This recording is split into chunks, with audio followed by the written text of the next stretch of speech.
সবাইকে স্বাগত জানাই বোঝেকম.com এর অডিও স্টোরি পর্বে। আজকের গল্প একটা ভিন্ন স্বাদের ভূতের গল্প, সুকমল। তো চলুন শুনে নেওয়া যাক।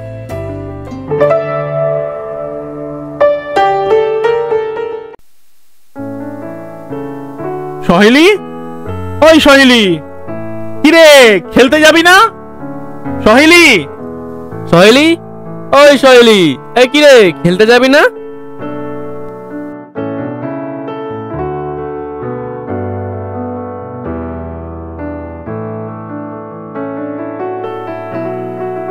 হ্যাঁ, এই লাট সাহেবের বেটির জন্য প্রতিদিন খেলতে যেতে দেরি হয়ে যায়। ওই যুবাকেশরী, তোর হেরে গলায় না ডাকলে ওই কালা থুরি থুরি কালি শুনতে পাবে না। সহেলি, এই সহেলি, কিরে এই খেলতে যাবি না? আরে হচ্ছে না, আর একটু জোরে ডাক। কিরে কিরে, এই এই দেখি খেলতে যাবে, এই বেড়া। সহেলি, খেলতে যাবি না? ওই সহেলি, সহেলি, এই সহেলি। ভিতর থেকে দৌড়ে আসে সহেলি, মাথায় টুপি, হাতে নাইকের ব্যাট। ওফ, একটু তর্স হয়েছে না? ষাঁড়ের মতো চেঁচাচ্ছে সব কটা। চল দেখি, চল। তাই চ, এমনিতেই অনেক দেরি হয়ে গেছে। সবাই খেলার মাঠের পথে অগ্রসর হয়। শোন কুশল, আজ কিন্তু খুব বড় ম্যাচ, খুশোর মতো খেলবি না একদম, বুঝলি? সহেলি, হ্যাঁ বলো বউটা। আজ তুই ফার্স্ট বলে যাবি। পচাদা অফ স্পিন ভালো খেলে, কিন্তু লেগ স্পিন ঠিক বুঝতে পারে না। কেন ও কেন ফার্স্ট বলে যাবে? আমি ফার্স্ট বলে যাব। ওই পচার বাচ্চাকে আমি একাই পচিয়ে দেব। হ্যাঁ, তাহলেই হয়েছে। আবার স্কুলের টিফিন পিরিয়ডের মতো পচাদা তোর 6 বলে 5টা লম্বা লম্বা ছক্কা হাঁকাক। গৌর, যদি টসে জিতে ব্যাট নিস তবে তুই আর আমি ফার্স্ট ব্যাটে নামব।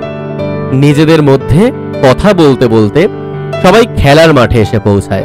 হিরে হেরো দল, আমি তো ভাবলাম তোরা হয়তো আর ভয় আসবেই না। পচাদা টিমের মেম্বারদের উদ্দেশ্য করে বলতে থাকে, জানিস আজ টিফিনে এই হেরোদের থেকে আমি একাই ম্যাচ ছিনিয়ে নিয়েছি, একাই।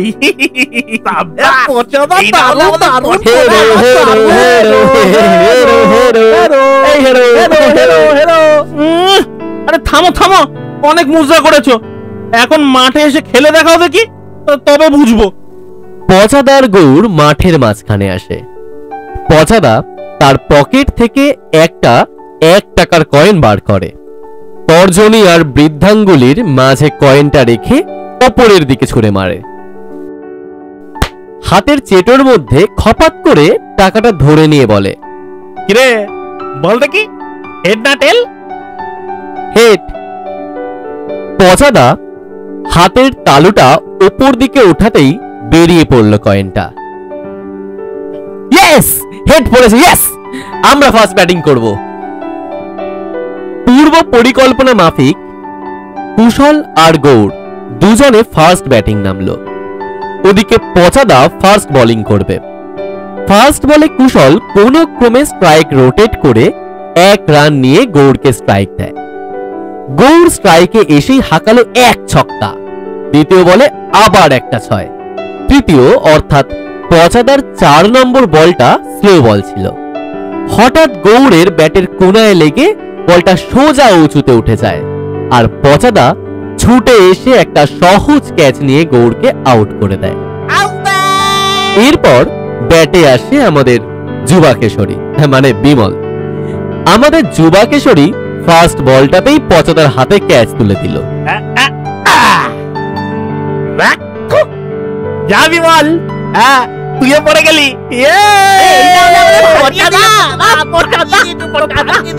বিপক্ষ দলে যেন হাসির রোল উঠল। বিমল, তুই কি পচাদাকে ক্যাচ প্র্যাকটিস করাতে গেলি? ওরকম ভাবে কেউ খেলে? বেশি বকিস না তো। তুই যেন খুব আমরি খেল দেখে খেলরত্ন পুরস্কার হাঁকিয়েছি। আরে তোকে দেখেই তো আমি পচাদাকে ক্র্যাচ প্র্যাকটিস করানোয় অনুপ্রাণিত হলাম। ওই চুপ কর, নয়তো মার খাবি কিন্তু। ওদিকে পচাদার ওভারের লাস্ট বল খেলতে নেমে সুকমল একটা শর্ট রান নিয়ে স্ট্রাইক নিজের হাতে রাখলো। পরের ওভারে নেপালের বলে সুকমল 6 বলে 6টা 6 হাঁকিয়ে বসলো। তারপরের ওভারে তপনের প্রথম বলটাতে কুশল হাঁকালো একটা 4, পরের বলে 6, তারপরের বলে শর্ট রান নিয়ে স্ট্রাইক দিল সুকমলকে। সুকমল প্রথম বলে 6, পরের বলে 4, তারপরের বলে শর্ট রান নিয়ে স্ট্রাইকটা নিজের হাতে রাখলো, কারণ ও জানে পরের ওভারে আবার পচাদা বলে আসবে। আর হলোও তাই। নে নে দুদু ভাতু, অনেক খেলেছিস, এইবারে তোকে আউট করব। কিন্তু পচাদার তৃতীয় ওভারের প্রথম বলেই একটা লম্বা 6 হাঁকিয়ে সুকমল বুঝিয়ে দিল তাকে আউট করা অত সোজা নয়। সুকমল এবার ব্যাটটা উঁচু করে পচাদাকে বলল, এ পচাদা, তোমার বলেই হাফ সেঞ্চুরিটা করলাম কিন্তু। বেশি দাঁত বার করিস না, দাঁত ভেঙে দেব। পচাদার পরের বলটা সুকমল অতি সাবধানে ডিফেন্ড করে একটা শর্ট রান নিয়ে কুশলকে স্ট্রাইক দিল। কুশল ব্যাটে এসেই পচাদার বলে হাঁকালো একটা 4, পরের বলটাতে হাঁকালো আবার একটা 4। খেলা পুরো জমে উঠেছে। পচাদার পরের বলটা কুশল ব্যাটে কানেক্ট করতেই পারল না, আর ওভারের লাস্ট বলে পচাদার দুর্ধর্ষ ইয়র্কারে কুশলের মিডল স্টাম্পটা পুরো ছিটকে গেল। এরপরে ব্যাটে নামে সহেলি, আর ব্যাটে নেমেই যেন ঝড় তোলে। শুভঙ্করের 6টা বলে 5টা 4 আর একটা 6 হাঁকিয়ে খেলা শেষ করে। এইবার পচাদাদের ব্যাট করার পালা। 5 ওভারে জিততে দরকার 105 রান। পচাদা ফার্স্ট ব্যাটে নেমে বলে, তোদের মতো এইসব দুদু ভাতু প্লেয়ারদের হারানোর জন্য না আমার 3 ওভারই যথেষ্ট, বুঝেছিস? 3 ওভার, মাত্র 3 ওভারই যথেষ্ট। ওদিকে বলে নামে সহেলি। প্রথম বলে এক দুর্ধর্ষ লেগ স্পিন করে পচাদাকে আউট করে দেয়। কেসটা কি হলো? আউট! পচাদা আউট! পচাদা নিজেও ভাবতে পারেনি একটা মেয়ে ওকে এইভাবে আউট করে দেবে। পরের বলে রাহুল ব্যাটে নেমে যেন সহেলির বল বুঝতেই পারল না, এক দারুণ অফ স্পিন বলে আউট হয়ে যায়। তৃতীয় বলে খেলতে নামে শুভঙ্কর সহেলির বলটা 2 স্টেপ এগিয়ে বাউন্ডারির দিকে চালিয়ে দেয়, কিন্তু বল ব্যাটে ঠিকঠাক কানেক্ট না হওয়ায় গৌর কিন্তু ক্যাচটা ধরতে একটুও ভুল করলো না। মাঠ জুড়ে আবার উন্মাদনা শুরু হলো। সহেলির 4 নম্বর বলটা নেপাল ব্যাটে এসেই গৌড়ের মাথার উপর দিয়ে উড়িয়ে দিল 6, আর 5 নম্বরের বলে হাঁকালো একটা 4। কিন্তু ওভারের শেষ বলটা নেপালের ব্যাটে লেগে উঠে গেল উপরের দিকে। এবার সুকমল প্রায় উড়ে এসে ক্যাচটা ধরে নেপালকে আউট করলো। আর পরের ওভারে গৌড় এসে ফার্স্ট বলেই তপনের মিডল স্টাম্পটা প্রায় উড়িয়ে পচাদাদের হারিয়ে দিল। এই কি গো পচাদা, কি হলো? পচাদা পচে গেল, পচাদা পচে গেল, পচাদা তার টিম নিয়ে চলে যেতে যেতে বলল, ঠিক আছে, তোদের সবটাকে পরের বার দেখে নেবো, পরের বার দেখে নেবো। কেন গো, মানব চক্ষু দিয়ে দেখতে পারছো না বুঝি? পচাদা ভূত হয়ে দেখে নেবে। পচাদা আর কোনো কথায় কর্ণপাত না করেই সোজা হাঁটা লাগালো বাড়ির দিকে। 3 রাস্তার মোড়ের সামনে যেখানে বড় রাস্তা মিশছে সেখানটা হঠাৎ করে কেন কি জানি দৌড়ে পার হতে গেল, আর তাতেই হলো বিপত্তি।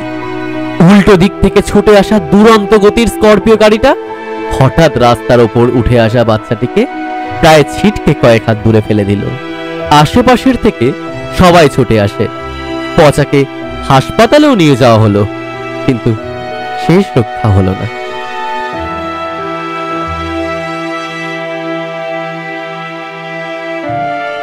এই ঘটনার বেশ কিছু মাস কেটে যাওয়ার পর হঠাৎ একদিন কথা প্রসঙ্গে আমাদের মধ্যে পচাদার কথা উঠে আসলো। আসলে আমাদের মধ্যে তর্ক বেঁধেছিল ভূত আছে কি নেই এই নিয়ে। আরে ভূত বলে কিছু হয় না, বাচ্চা কাচ্চাদের মা বাবারা ভয় দেয়, পুরো ভূত বলে কিছু হয়। তোরা যাই বলিস ভূত আছে, আমি বিশ্বাস করি, আমি মানি। হ্যাঁ, তুই নিজেকে আয়নায় দেখে হয়তো ভূত ভেবে ভয় পেয়েছিস। সুকমলে সব কিছু আজ গোটা বিকেলটা কি এই তর্ক নিয়েই চলবে নাকি? তোর খিল্লি বাদ দে। এই সুকমল, তোর কি মনে হয় পচাদা মরে ভূত হয়নি? পচাদা কিন্তু অপঘাতে মারা গেছিল। সুকমল, কুশল কিন্তু ঠিকই বলেছে, পচাদা নির্ঘাত মরে ভূত হয়েছে।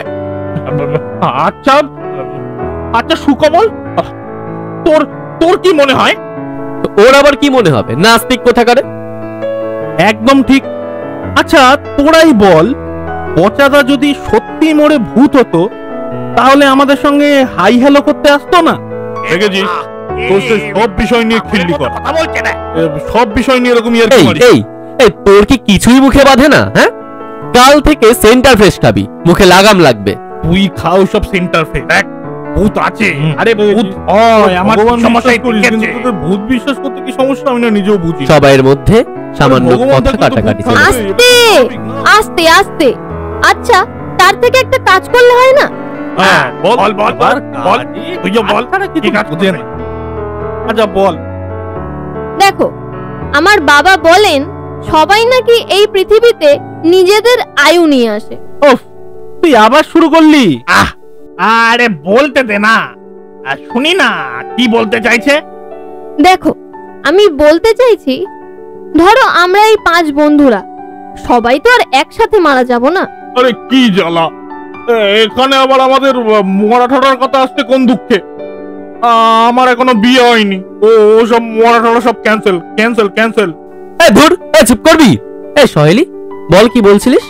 ধরো যদি সত্যি ভূত থাকে তাহলে আমাদের মধ্যে যে আগে মারা যাবে সে বাকিদের ভূত হয়ে এসে বলবে সত্যি ভূত আছে কি নেই। তোরও যা বুদ্ধি। আমার কিন্তু ভালো বুদ্ধি দিয়েছিস তো। সেদিন বিকেলটা এভাবেই কেটেছিল। এরপর এই সোনালী বিকেলগুলো জীবনের র্যাট রেসে দৌড়াতে দৌড়াতে একসময় কোথায় হারিয়ে গেল তার খোঁজ নেবার সময় হলো না। এখন আমি মানে গৌর বন্দ্যোপাধ্যায় একটা বেসরকারি অ্যাড এজেন্সিতে 9 to 5 ডিউটি করছি। বিমল বাংলাদেশের কোন এক কোম্পানির ম্যানেজিং ডিরেক্টর, কুশল কলেজের প্রফেসর,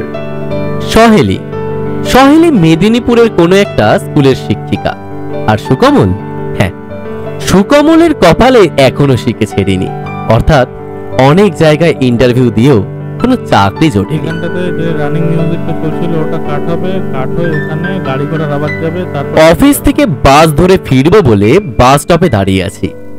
হঠাৎ পিঠের ওপর কি যেন জোরে একটা চড় মারলো। পিছনে তাকিয়ে দেখি সুকমল দাঁড়িয়ে। বেটা, তুই আর শুধরালি না বল? আরে শোন, সুখবরটা আমি প্রথমে তোকেই দেব ভাবছিলাম, আর দেখ বাস্তবে কি সুন্দর তোর দেখা পেয়ে গেলাম। গৌর এবার আপাদ মস্তক সুকমলকে ভালো করে পর্যবেক্ষণ করলো। পায়ে চকচকে শু, দামি কালো প্যান্ট, একটা নীল চেক কাটা ফুল হাতা জামার হাতাগুলো খানিকটা ফোল্ড করা, বাহাতে একটা সোনালী ঘড়ি, আর গলা থেকে ঝুলছে একটা টাই। কিরে বেটা, হ্যাঁ কি বুঝলি? এট লাস্ট আমার শিকেটাও ছিঁড়েছে, টিসিএস এ চাকরি পাকা হয়ে গেছে রে। ওরে বেটা, এ তো দারুণ খবর। চ বেটা ফির দে। আরে অবশ্যই। কি খাবি বল? চ, বিরিয়ানি খাওয়া। আচ্ছা তাই চ। সুকমল আর গৌর বাস স্টপ থেকে হাঁটা লাগালো বিরিয়ানির দোকানের দিকে। বাস স্টপ থেকে মাত্র 2 মিনিটের হাঁটা পথ। বিরিয়ানির দোকানে ঢুকে সুকমল গৌরকে বলল, নে ভাই তুই অর্ডার কর। গৌর কাউন্টারে বসে থাকা মেয়েটাকে বলল, 2টো মটন বিরিয়ানি দেবেন। হ্যাঁ স্যার, একটু বসুন, আমি এক্ষুনি প্যাক করে দিচ্ছি। কেন প্যাক করে দেবেন কেন? আমি এখানে বসে খাবো। সরি স্যার, আমার বুঝতে একটু ভুল হয়েছিল। আপনি বসুন, আমি এক্ষুনি পাঠিয়ে দিচ্ছি। দেখলি সুকমল, ব্যাটাদের ধান্দারা দেখলি? বিরিয়ানি প্যাক করে দিলে তো আর আনলিমিটেড দিতে লাগবে না। আরে যা বলেছিস, সব নামেই আনলিমিটেড। সুকমল এবার একটু থিত হয়ে বসে, তার গলার টাইটা ধরে টানা হ্যাচড়া করে ওটাকে গলার থেকে হালকা করলে গৌর দেখল তার গলায় একটা লাল দাগ বসে গেছে। বেটা, এত টাইট করে কেউ টাই বাঁধে? গলায় কেমন লাল দাগ হয়ে গেছে?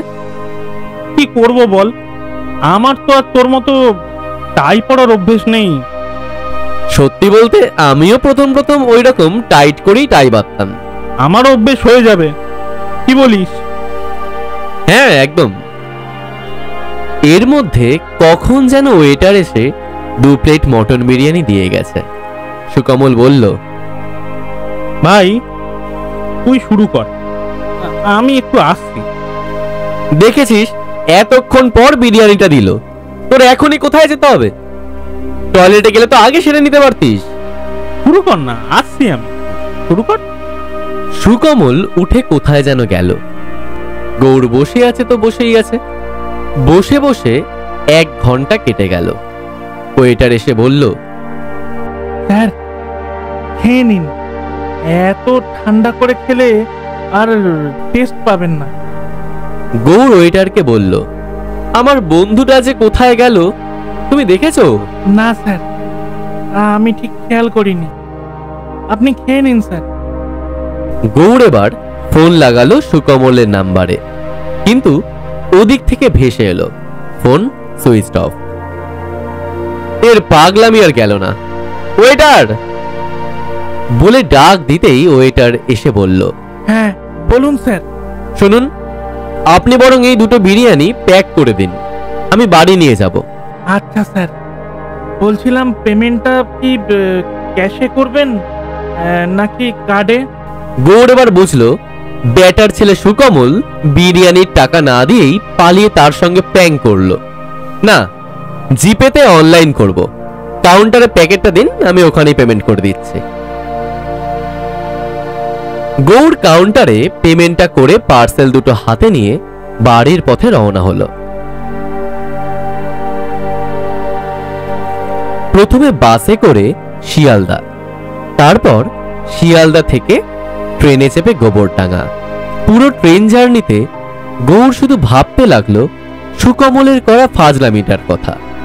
মনে মনে স্থির করে নিল আজ স্টেশনে নেমেই প্রথমে সুকমলের বাড়ি যাবে। বেটা যদি বাড়ি থাকে আচ্ছা করে পিটিয়ে আগে হাতের সুখ করবে, তারপর নিজের বাড়ি ফিরবে। সেই মতোই গোবরডাঙ্গা স্টেশনে নেমে সাইকেল গ্যারেজ থেকে সাইকেলটা নিয়ে রওনা দিল সুকমলের বাড়ির উদ্দেশ্যে। সুকমলের বাড়ির কাছে এসে দেখে সুকমলের বাড়িতে লোকজন ঠাসা। গলির মুখ থেকে ভিড় ঠেলতে ঠেলতে সুকমলের বাড়ির কাছে এসে পৌঁছালো গৌর। মনে মনে ভাবতে লাগলো, বেটা টিসিএস এ চাকরি পেয়ে দেখছি রাতারাতি পাড়া ফেমাস হয়ে গেছে। লোকজনদের ঠেলে সরিয়ে বাড়ির সদর দরজায় গিয়ে বাড়ির ভেতরে ঢুকে ডাক ছাড়ল, সুকমল, ওই সুকমল, সুকমল। সুকমলকে এভাবে ডাকার পর উপস্থিত জনতা কেমন ভাবে যেন গৌরের দিকে তাকাতে লাগলো।